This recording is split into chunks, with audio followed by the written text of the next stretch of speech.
All right, good morning. As I said, I wear a lot of hats, and most of these hats will actually weave themselves into this talk and hopefully to a coherent narrative. I'm Vice President of Security Research and Intelligence at a small security company called ThreatStop. I am working on my PhD in machine learning, or informatics specifically, but machine learning at the University of Illinois, as well as lecturing and teaching, which I've done for the last 7 years. And I produce open source threat feeds. So I have an agenda of things that are covered to hopefully go from the abstract to hopefully some general and specific takeaways that I think will hopefully be useful for you as we talk about ethics, technology, and data, and some aspects of security of data that we are creating through web apps and mobile apps and some of the technologies that we may all be involved in, of which the implications of that data creation I don't think are entirely well understood or well thought through, and how we secure it is also important. But the start is, I often, get asked, and I'm sure, by others, right? Why haven't you fixed security yet? Why is hacking still a thing? OWASP has been around for, 15 years, 10 years, right? And SQL injections still happen, right? Why haven't these problems been fixed? And a lot of these problems have real implications, not just in terms of data theft, but in real world physical risks. A different part of my research involves surveillance malware used by the Chinese government on ethnic minorities in Tibet and all the various groups inside PRC that you can name that are targeted by the Chinese government, who are using mobile phones and vulnerabilities in mobile phones to track and ultimately put people in concentration camps. We haven't really fixed those problems in terms to how to figure out how to use technology securely. But as a way to kind of hopefully wake you up a little bit, what is the earliest documented case that anybody in this room can think of a social engineering attack? Adam and Eve. Yes. Genesis chapter 3, right? And no matter what you happen to believe about that book, right? Not to make a religious point, but that pen was put to paper for that book 3,400 years ago. And they were talking about social engineering back then. The point is, all of this stuff has been around, in essence, as part of the human culture since the beginning, right? After Adam and Eve, what did the next generation do? Cain and Abel, right? We went to straight fratricide, right, in generation 2. All of these problems that we face in cybersecurity are really human problems that we're trying to use technology to solve. Why do people commit crime? The only thing that technology has allowed them to do, criminals, is to commit crime on an unprecedented scale and over larger distances.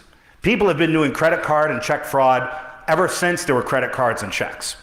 Until the internet, you just had to physically expose yourself. Now you can do it from Russia. So we can't fix it because we can't fix, we can't fix human beings. I don't know how to. If I did, I don't know what it would be what I'd do with that. I do a lot of teaching, right, in university and community college environments. And in higher ed, right, we do okay teaching people concepts, but we don't do a very well job of teaching curiosity, which is really what is important for security and fixing things and finding vulnerabilities. So here is a thought exercise. What is the neatest IoT embedded whatever gadget that somebody in this room owns? Surely somebody has some kind of, smart meter or something. Sir? An Alexa. All right. Everybody knows what an Alexa is. Now, can I have a volunteer of somebody who has an idea of how to kill somebody with an Alexa? If they have a serious medical need in their house and Alexa's in for their electrical grid that turn off their house's power? That's a good point, right? If Alexa is tied into a smart home, right, disrupting people's emergency communications, right? That's a great example, right? We had awkward silence, but all of us in this room are not normal, right? We're dealing with misuses of technology, right? So we have biases. But when I walk into a college classroom and go through this exercise with my students, right, and most of my students are Chinese because of my university, they don't know how to parse the question I'm asking. Right, if you've ever seen like what it looks like for a human mind to blue screen, that's usually the response that I get. It's actually, a couple years ago, I interviewed students for just a student job, wore a nice suit, whatever, and just put on a Burger King crown. Didn't say anything about it. The Asian students could not parse what was happening, right? I just had to take it off because they were just completely lost. But this is not how normal people think of technology. Right? We do, because this is the world we're in, this is the problem we're here to solve. But when people make these technologies, they're thinking, oh, with an Alexa, right, now I can order stuff, and just use my voice. I have an Alexa in my office, because I'll never have it in my home, and all it does is play Pandora. I really don't know what people get out of this device, because we're making technology to do things to solve problems people really don't have to make money. But nobody is, as these technologies are created, saying, hey, what are the consequences of that? What data is being collected? How can that data be accessed and misused? The misuse of data is particularly important to me, right? Informatics is a science of information, right? Specifically, I do machine learning. A couple of weeks ago, I did my PhD qual exam, where I've got my committee there asking me a bunch of questions. And one of the questions was this one, right? Roughly, I don't know if it's an accurate quote, but the essence of the question is, right, in the context of the Hong Kong protests, how would you address adversarial machine learning and facial recognition? So I don't know if people know what those terms are, but adversarial machine learning is basically a subset of machine learning of how you do machine learning safely off of untrusted inputs. It's an academic, gussied up way of saying input validation. But we use just various image transforms to make a 3 be processed as a 4 or whatever. So how do you solve that problem? And in Hong Kong, we have a live world way of doing it. In academic literature, there's never been an attack in the real world until Hong Kong on image recognition systems or facial recognition systems. We've used Gaussian transforms and all this nice, pretty little math. But ultimately, right, if you think about it, we're still solving the same problem that was written about 23 years ago and smashing the stack for fun and profit, which is basically buffer overflows, is how do you do computing safely on untrusted inputs? And we're really not anywhere farther on solving that problem. We have lots of complexities and things we put on top of it. But that's also the problem of web security, right? SQL injection, XSS, all the web vulnerabilities you can think ultimately come down to input validation problems or untrusted inputs. So how bad is facial recognition or image recognition? What number is on the slide?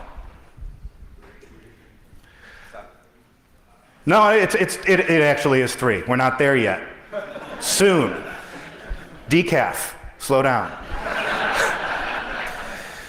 There's what's called an MNIST data set, right? Which is just a pretty acronym, which it doesn't really matter what the acronym stands for. It's just handwritten numerals of 0 through 9. And getting a system, a computer, to recognize what number it is. 3, 4, 7, right? The number of classes is fairly simple, right? 0 through 9. Nothing overly complicated. How accurate do you think machine learning is on untrusted inputs to recognize that correctly, percentage-wise? Wow, you're all dark and cynical. It's not that bad for this data set, right? There's this exercise, right, of white box and black box testing of machine learning algorithms, and we get up to 96% off of artificially generated adversarial examples, right? Think about that. 1 in 25 chance that a 3 gets recognized as a 7. And everybody is throwing machine learning and AI into everything. And we can't figure out decimals, just 1 decimal. What could go wrong, right? Oh, I don't know. The biggest use case I can think of image recognition is self-driving cars, right? A car has to figure out what's around it. Well, you've only got a 1 in 25 chance of, hey, that pedestrian's really a crosswalk. Oops, right? We're creating technology that really, the biggest loss isn't information. It's life and safety, where the best we can do is maybe 96%. To go back to our example, right? Image recognition or facial recognition in Hong Kong protests. I'm sure some of you have seen the news. They're using laser pointers pointed at the cameras. People are putting faces. They got this little hologram stuff they put on in front of their face. All sorts of real world examples to mess with image recognition systems, right? But assuming, that's done in ways that the system can handle, it's a 1 in 25 chance that you throw the wrong person in a concentration camp. That's the stakes of some of the systems that we're creating today, right? And some of those, Facebook is doing image recognition. I don't think Facebook is feeding into what's going on in Hong Kong yet, but that's the world we live in, right? And we're adopting this technology anyway. My entire career in information security has consisted of me saying, hey, you know what? This is a bad idea and you ought not to do that. And people doing it anyway. So, hey, the great news is it's good training for parenthood, right? I'm about to have teenagers who are going to ignore me. So I spend most of my time as a father, and I'm going to say this to my 10-year-old son. When daddy says, what happens when you play stupid games? You win stupid prizes, right? That's about 12 years of fatherhood for me. Well, to be fair, the toddler years, I don't say that too much. They're just toddlers, but you get the point. People are doing things they ought not to be doing. And it's just not how we deal with data that's changing, right? How we're dealing with media and lots of other problems, right? Here's something I just saw yesterday, is that Newsweek, Newsweek was an established and reputable media company back in the day. And this was a reporter saying, our compensation was tied directly to clicks, which radically skews how we do news. I don't know what the political balance of this room is and what you feel about the media, but the way everything is reported now is basically an influence operation, right? The influence is clicks and whatever to make you outraged or angry, so you keep clicking and keep reading. But we are radically changing all sorts of things downstream because of social media and likes, right? Because now the number of likes you have and the number of retweets you have is a leaderboard that now people are getting compensated on, which radically skews things. But as you know, as people who've done security for a while, anything that is algorithmically generated can and will be algorithmically manipulated. That's life, right? What's SEO or black hat SEO? It's just manipulating search engines, because if you're not on the first page of a Google search, you just don't matter. So there's an entire industry we've created to manipulate algorithms just in search engines. But to go back to my point, right?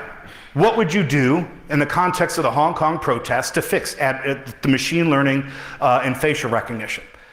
I don't know if it was a response my thesis committee was looking for, but my answer is I wouldn't. I'm not going to create technology that's going to enable people to be thrown in prison because they don't like what their government is doing. Period, full stop. Kick me out of my PhD program if you don't like, right? Now, the benefit is, you clap, right, as if this is a courageous stand. It's really not, right? I don't need the PhD. Kick me out, whatever, right? I'm getting the PhD to troll my university. It's being powered by contempt and rage, right? Yeah, I'm a lecturer. They pay me $12,500. I think we all know the median salary of what we do in this room. $12,500 is like my beer money. It's money I can spend that I don't have to tell my wife about on stuff that I like, right? It affects me, but really, I'm going to eat at the end of the day. But when you start your career, you don't have that luxury, right? But I think our primary duty, right? It's a rhetorical question because you already know what my answer is, right? Is our primary duty to our employers or to the world around us? We are not normal, right? Is that we have skills to help defend against problems that we don't even really know exist yet, or at least the world around us don't know exist yet. And we all make good money, right? Getting into this industry is, a meal ticket to an upper middle class life forever, right? There's more problems than there are people to solve them. We're going to be employed forever. I'm not going to retire. I don't have to retire, right? I can work until I'm 80. Having 6 kids, by the time the 6th kid is out of college, I'm going to retire because I don't want to do crap for nobody after that. But I don't have to retire. I can keep working. There'll always be work. But we have skills that can help the world around us, because if we're just looking at our employers or the web apps that they create, we're really talking about a small sliver of the problem, right? Of just enterprise security, basically. But most of society is not protected by security teams or security tools or the things that we create. There are whole genres of threats that are directly B2C only. As an example of this, I don't know if anybody in the expo room has this swag. It's my favorite piece of swag because it shows how much we suck. How many people have that little slider in front of their webcam? It's more than that. You can all raise your hand. Embrace your shame, people. Right? We're professionals. Our job is to secure stuff. And what do we tell people about creeping on other people's webcams? Put this little slider in front of your webcam. James Comey, at one point the director of the FBI, got on TV and said, well, you know what? I put this little slider in front of my webcam. You're the director of the damn FBI, and we can't protect your webcam. We're nowhere on solving this problem, right? Here's a little piece of plastic to just pretend that the problem doesn't exist. What does this have to do with web apps, right? Machine learning is just a subset of data science. As many of you know, data science is huge. I think data science is huge because we've created web apps, we created mobile apps, which is another form of web apps, that generate tons of information about us. Most of the people who design these systems just want all the information. They don't know what they're going to do with it. They don't know what their use of it is. Just give me all the information, we'll figure it out later. Now we've got this stockpile of data on humanity that would have been impossible to figure out, even at small scale 20 years ago. Let's figure out ways to make money. So we're going to hire data scientists to do data mining. We're going to do machine learning to say, oh, people who tweet about this, we probably ought to give them web advertisements of these products and these services. But there's all sorts of risks with having, that data sitting around, right? We talk about OWASP in terms of on the front end, right, preventing malicious access to that. But on the back end, there's plenty of ways to access the data. What do you think Facebook's going to do when they get a national security letter? They're going to give up the data. As one example, it's a cloud service, not a web app, but I come from a family of lawyers and judges and petty criminals, which is what makes me great in security. I can find a loophole in anything. But there's some voice over IP company that goes to my family's law firm, says, hey, we can do all your voice over IP, your voicemails will be in the cloud, all this stuff. It'll be great, it'll be cheap. They call me and says, what do you think about this? I think this is a profoundly stupid idea. Because at the end of the day, every call that you get as a lawyer is attorney-client privileged. It is the most privilege in the Western world anyway. It's the highest class. It's inviolable except in very narrow circumstances. You just cannot break that. So cloud company, what happens when you get a national security letter wanting to know my uncle's voicemails, who's a lawyer, his communication between his clients? Well, we comply with legal process. Wrong answer, and that is why we're not going to put it in the cloud. But we're adopting these services, and I got an example on the slide here, right? What happens if you email your doctor, your therapist, talking about anxiety and depression, right? That happens. We should take care of our mental health. You're going to have that kind of communication. Well, now all the algorithms, they may not mine your therapist, but they're mining you, and now you get has anxiety disorder label on your Gmail account, even though it's HIPAA-protected information. Congratulations, we found a loophole in HIPAA. The data can be stolen. It can categorize us.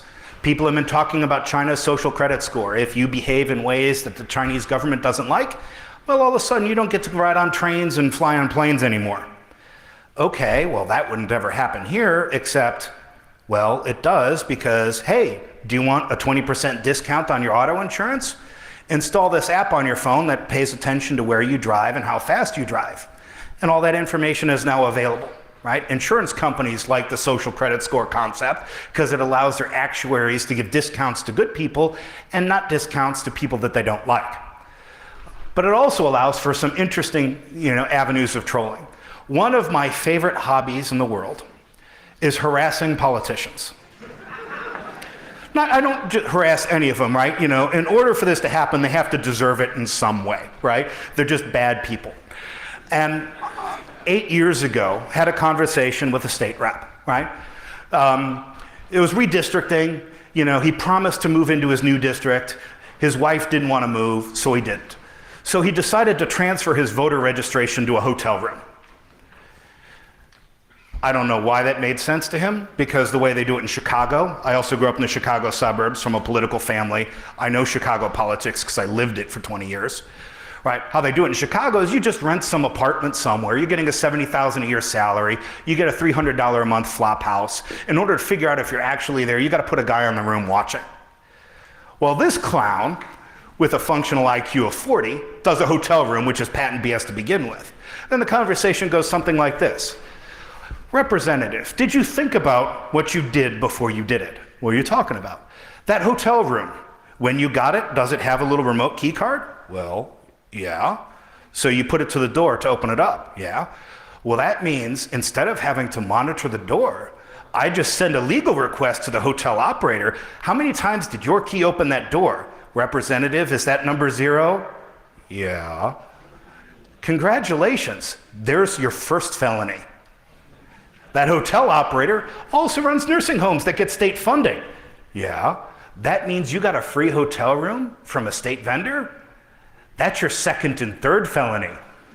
Would you like to go to prison, or would you like door number 2 to just rage quit your office? He chose door number 2. I particularly like to rage quit. That's my favorite. We can't secure information, right? We can try, we can mitigate the risks, right? But even if your web app is secure, right, you can't deal with the malicious insider problem very easily. We haven't found a good way to it. About a month ago, there was a Yahoo employee who was trolling all the images people upload to Yahoo looking for less than clothed pictures of women. He went to prison, but I assure you there's more people at Yahoo that were doing that. He just got caught, right? People with otherwise legal access that are not behaving in inappropriate ways. Let's call them intelligence agencies for short. They get information all the time, right? In China, they're all state-owned companies. They just ask. In the United States, well, we have due process. That due process is send a national security letter and they get the information, right? So we create all of these tools that have risks, right? We may look at the risks on the front end with web vulnerabilities, but what are the implications of that, right? Now, of course, when you start telling your employers no, they tend to not like that, right? I'm sure some of you have run into this. This is a bad idea, right? Or better yet, I'm sure many of you do penetration testing or vulnerability assessment in this room. How many of you do that? Now, how many of you, having done that, have run to a client or your company who said, I'm not going to fix that vulnerability because that would never happen in the real world? I'm pretty sure that's almost every hand that was up for both, right? Now, if you've done this, commercially, right, or internally, right, the most important document you have, right, the tool that says, okay, you can make that choice. I think it's a bad choice. You just sign this risk acceptance document, because that means when it all blows up, that I'm not the one holding the bag. You accepted the risk. That also comes with consequences, but that's okay. You just can't sit on top of the server room yelling stop, or whatever. There's an old poem that has something about that, yelling on top of the hill, yelling stop. We can't do that. But how do you secure the insecurable, right? Because the reality is, it's all defective duct tape and bubble gum, right? You think, web app security, failure to handle this character breaks all sorts of things, right? The single quote. It's just one character out of 255, right? There's your SQL injection problem. And of course, web security is more complicated than that. But the compromises are relatively simple. And we're just skipping past that you can compromise people trivially. We'll just skip past that problem because I can't fix humanity, right? I can barely fix technology, right? But these simple vulnerabilities also allow us some simple tools from time to time to do bad things to bad people, or at least keep tabs on them, help them get put in prison every now and then.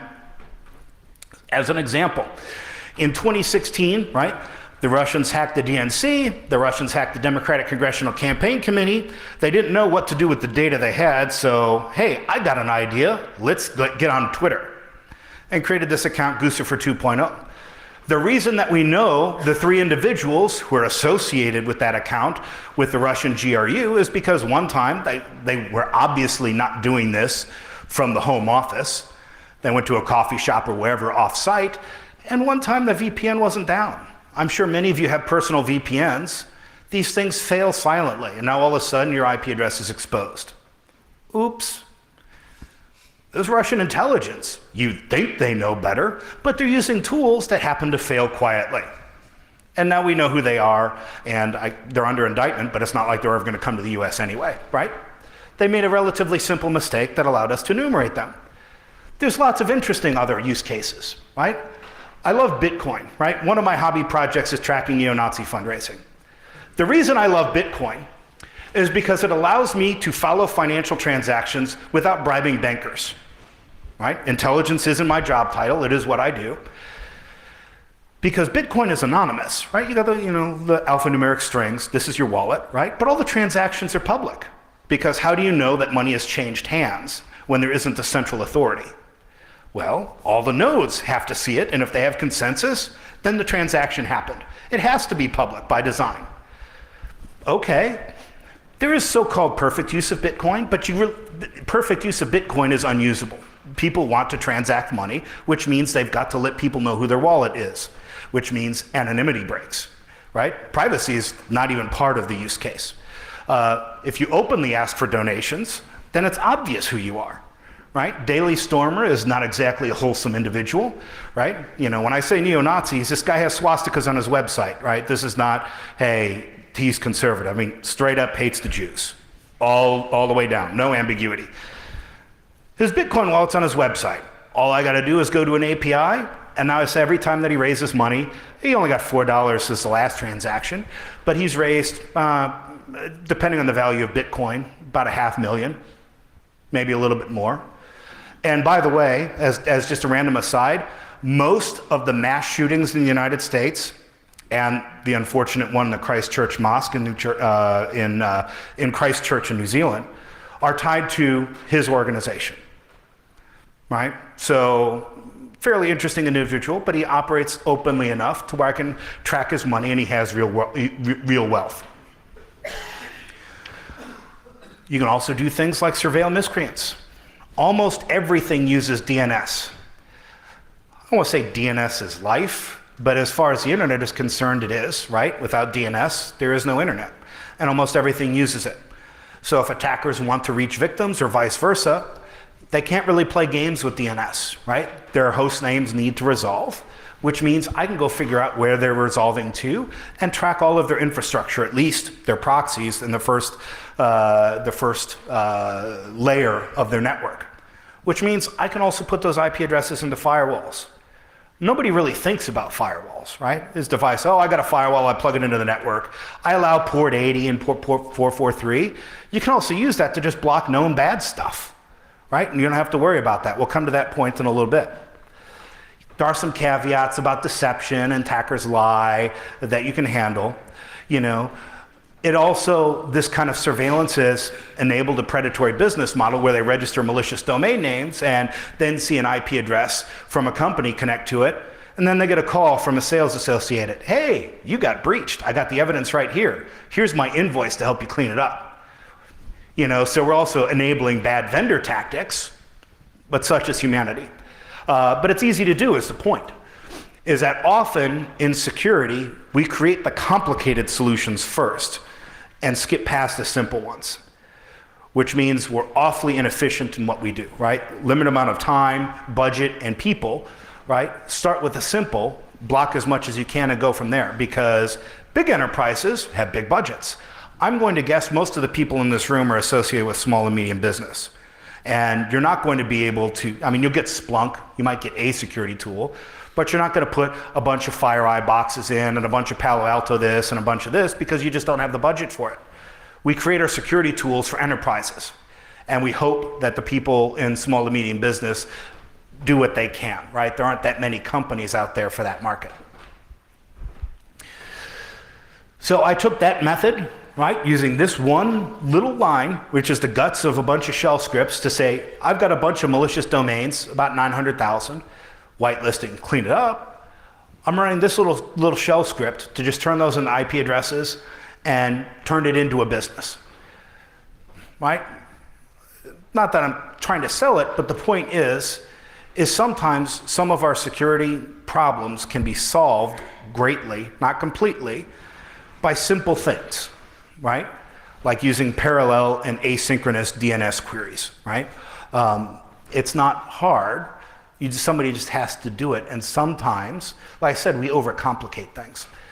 There's a notion of imposter syndrome, right? Which I'm sure some people in this room know, but basically it's a notion of, you know what, I'm not smart enough, I'm not good enough, I can't get on a stage and give a talk. I'm sure many of you have not given a talk at a conference, are perfectly qualified to give a talk. We think of the problems as way too complicated, and sometimes the solution is relatively easy, right? DNS queries are not hard, right? I've solved lots of problems simply by just saying, you know what, I can figure this out simply by just doing advanced counting and math. All of us can do this, but we're pre-wired, for whatever reason, to think of the problems more complicated than they really are. So start with a simple, and then leave the complex for last, because there's only so much time, so many people, and so many resources, right? Especially if you're a smaller company, right? And you should always start with people. If you have employees that are resistant to clicking on phishing links, you have a lot less to worry about that problem. Going back to the human element, you're never going to solve social engineering, but you can make people a little bit more resistant to it. So let's take the example of business email compromise, right? Not a web vulnerability, primarily. I'm basically social engineering the CEO or CFO or the accountant or whoever to wire money. My boss, I report to a CEO, he gets this about once a month. Well, he doesn't. People in the company get it. They get an email spoof from him. The email doesn't look like it's anything close to him, but it says his name. Hey, I need you to wire this money. I need you to get back in contact with me ASAP. People are afraid of the CEO, so they do whatever he says instead of picking up a phone. How many people have bought or sold a house? About everybody. How many of you did that transaction exclusively over email? I said, we're not normal. I had this conversation because I bought a new house 2 years ago. The bank's like, yeah, I'd like your tax returns. Can you email them to me? No. You're a bank, and this is a $300,000 transaction, right? There's a genre of business email compromise that are just compromising, low-rent compromises of real estate lawyers and title companies, just doing low-rent tricks. No malware involved. It's all social engineering, and it's a billion-dollar business. And by the way, if your money gets wired someplace else for a down payment on a house, you can't just say, hey, that wasn't me, and it all goes away. Somebody is going to eat that loss. It's not like credit card fraud. There are people that I've worked with who have lost their life savings over this because we can't secure information. Email is insecure and it's insecurable. There is nothing I can give you for email. We have PGP. How many people have installed, or GPG now? How many people have used? A few people. Of the people, keep your hands up, who have GPG installed, how many send just one email a day that's encrypted? Right? Here's the best part. I didn't notice this until I was teaching a CISSP class where somebody sit there and shows screenshots of what GPG looks like, or actually what PGP looked like in the 90s. The interface is still the same. It literally hasn't changed in 20 years. Everything else about technology has changed. Email encryption is, here's this complicated, unusable thing that us normal people in the room, abnormal people in the room, don't want to use because it sucks. Just send your tax returns over email. It's all good. It's not all good. Patching and password security go a long way, But the third data point's the most important. Every time I do an audit of a small to medium business, I ask a question, right? Do you really need to keep that information? Is that really essential that you have health records for 10 years? Can you just shred that? Do you really need to keep that class of information and store it in the first place? Because you can't steal what's not there. People over-collect information and they keep it forever, right? How many people prune their email folders? How many people, or I said the flip side, how many people keep email forever? Almost everybody, right? Nobody goes back and deletes it. Here's a fun anecdote, because I teach digital forensics also. How old does email have to be until I can get it without a warrant? 180 days. Because then it's considered discarded content. Unless it's on my server, right? If you store it on a third-party provider and it's over 180 days, and there's no indication that you're trying to keep it or preserve it, you can get it with just an administrative warrant, which means just signed by some special agent in charge of the FBI, right? You lose all your protection of that, right? So why would you keep data that long, right? For folders, for email servers that I don't have to preserve, I just have things automatically delete after 150 days unless I start it. How many people have gone back to an email 2 years ago or 3 years ago? Occasionally. How often do you do it? Once a month? Once a quarter? Every now and then it happens. Every now and then I'm inconvenienced. Oh, I wish I had that email from 2 years ago. But it's really not that big of a problem, right? Use things you already have. We like layering more product on top of security. Right? Oh, here's another appliance, and another appliance, and another appliance. Hey, that 24-port switch, can you make 22 of them span ports so all these things can inspect traffic? But you have lots of things that can already protect things. And the firewalls are one, right? We'll talk about another in a minute. Start with the simple stuff and stuff that you already have, and then see what's left, right? See what the gaps are. How many people think antivirus is still effective? Raise your hands. One person, right? Two, out of a room of, I don't know, a couple hundred, give or take, right?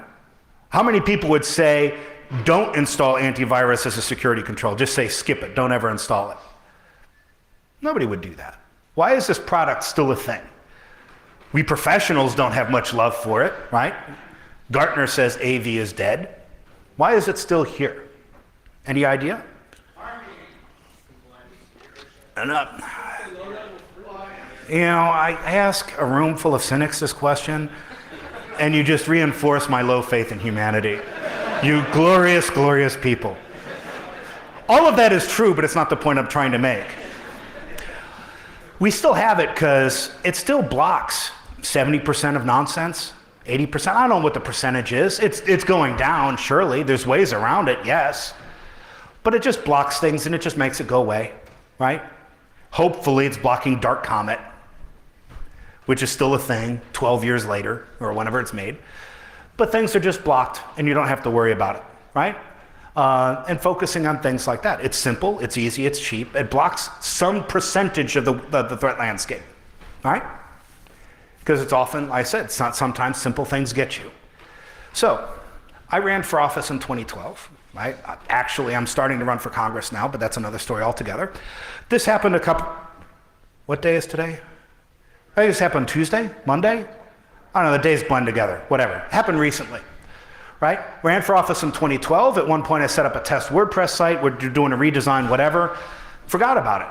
It's not linked anywhere, this test dot whatever, right? The main website was converted to static HTML because I lost the race, so I just downed the website, little static HTML. Thanks, whatever, I suck, I'm going back to work. Cool. Completely forgot about it, right? I just assumed it was unlinked, so it was no longer live. Somebody found it 2-3 days ago, right? A scanner popped it and tried to run an IRC bot on it. Some other defenses that I had on the server caught it, which is how I was like, let's go take a look at that. And it says, oh, somebody's running an IRC bot on my server. That's bad, right? But I'm a professional, right? I shouldn't make these mistakes. Well, it's pretty easy to make these mistakes. For this stuff, I don't have an IT department. It's a test site I forgot about because the main site was already down. But these things happen, right? And it happens an awful lot because of DevOps and cloud deployment. You've got a developer saying, I need to make something, so I'm going to spin up a bunch of stuff in AWS with test data. We don't know how to generate test data, so we use live data. Maybe it's, well, we'll just swap first names and last names of people, but all the other data is still there, so it's test data, it's not valid. And here we are, right? And I forget which bank it was where they found some tens of millions of credit card applications on an unsecured S3 bucket. You'd say, oh, you're a big bank, you shouldn't have unsecured S3 buckets. Well, when you give your developers access to AWS and there's no control around it, you really can't stop that problem, right? Oh, but there's data loss prevention. Okay. How many people actually believe in DLP, that DLP works?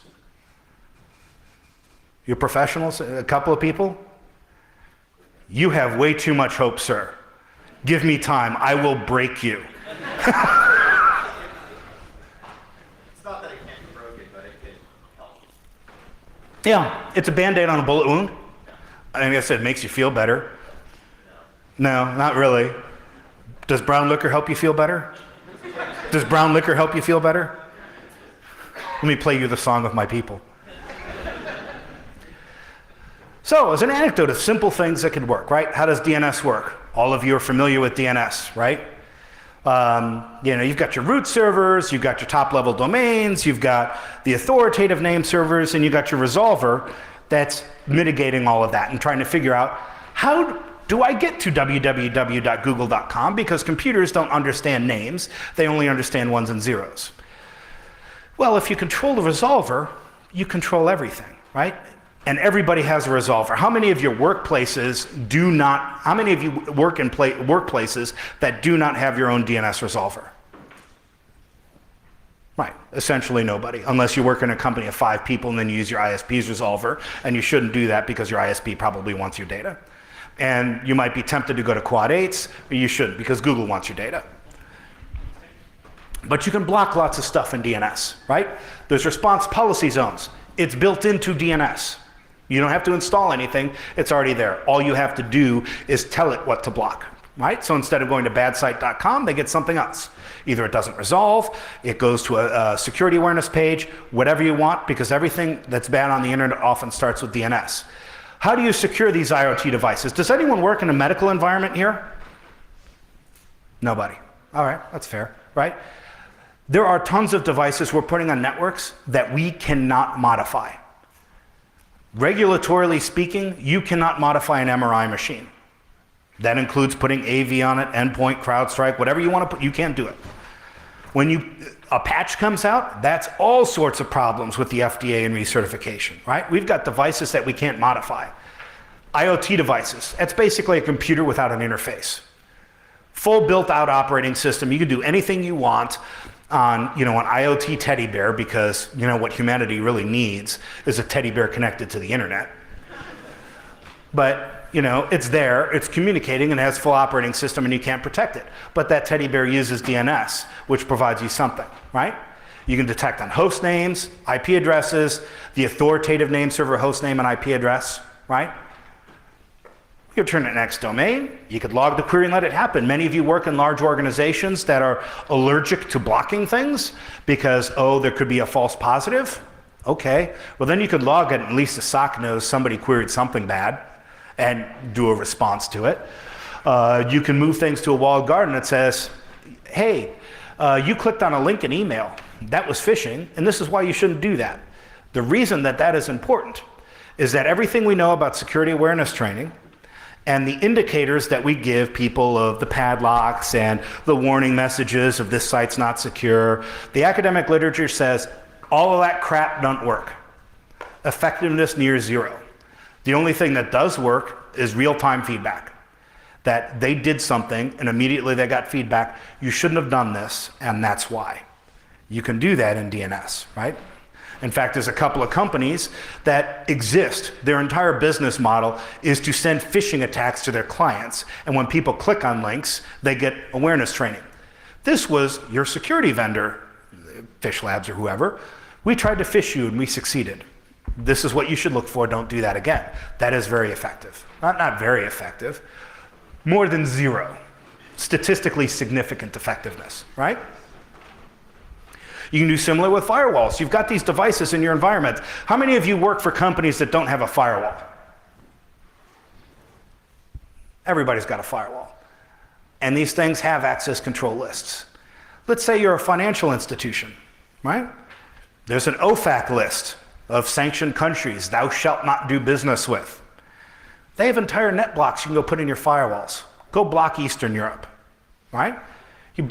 Not that geographic blocking is great, but banking fraud is pretty heavily correlated to Eastern Europe. If you block that space, you block an awful lot. You can also do this for web apps. Usually, and going back to the campaign website, the IP address that initially found the vulnerability and put the little PHP script on the server was a different IP than was actually uploading the IRC bot and whatever.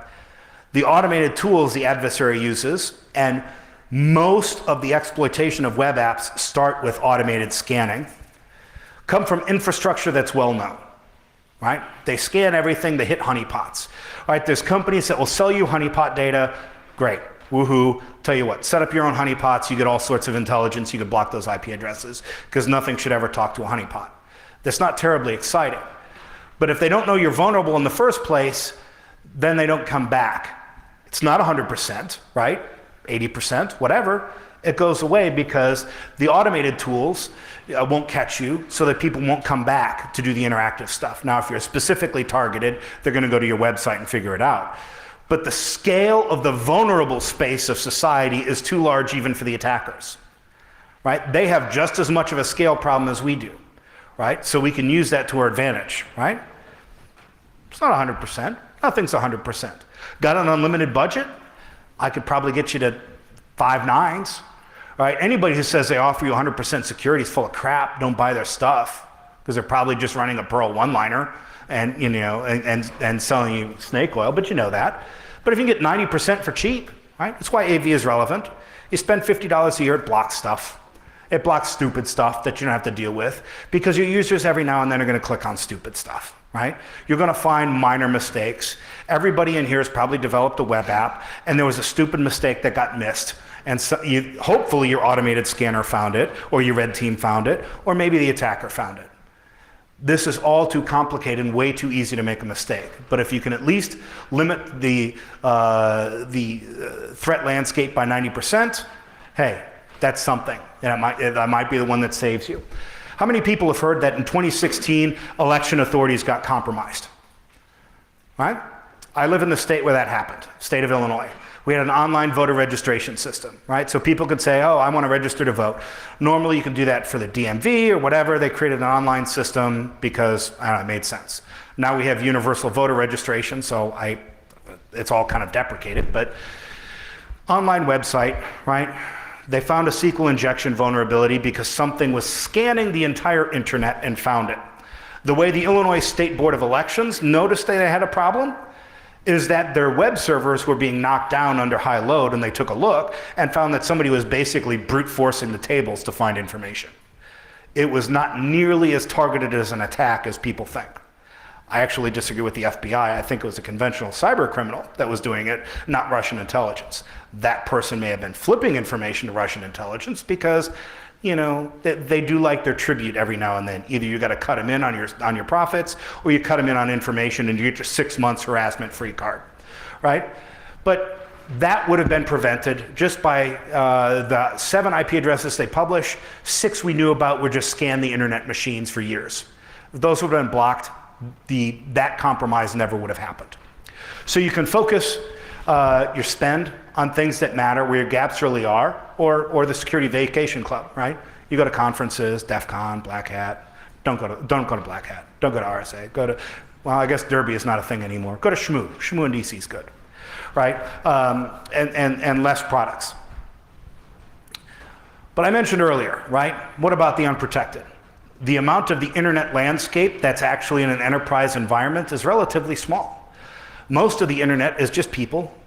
At this point, most internet traffic is mobile devices, often on 4G, right? Which means there's no protection whatsoever. It's just the endpoint in the wild, wild west. You know, there is no AV for iPhones, right? Here's what you have, right? We work for companies, we have budget, we have training, we have tools. The unprotected doesn't. They don't have tools, training, they're just folk, right? And like I said, a majority of mobile devices are out there. And if I compromise an employee at home, well, I've compromised the organization. How many of you heard of the Shadow Brokers release, right? Lots of data stolen from the CIA, right? And there's a different one from the NSA and all sorts of interesting leaks that have happened in the past couple of years, which should lead to the question in your minds is, how is it that one of the most well-funded intelligence agencies in the world can't keep a damn secret anymore? But that happened because somebody brought hacking tools home because they were a contractor, wanted to get ahead. I'm sure many of you have brought your work home too.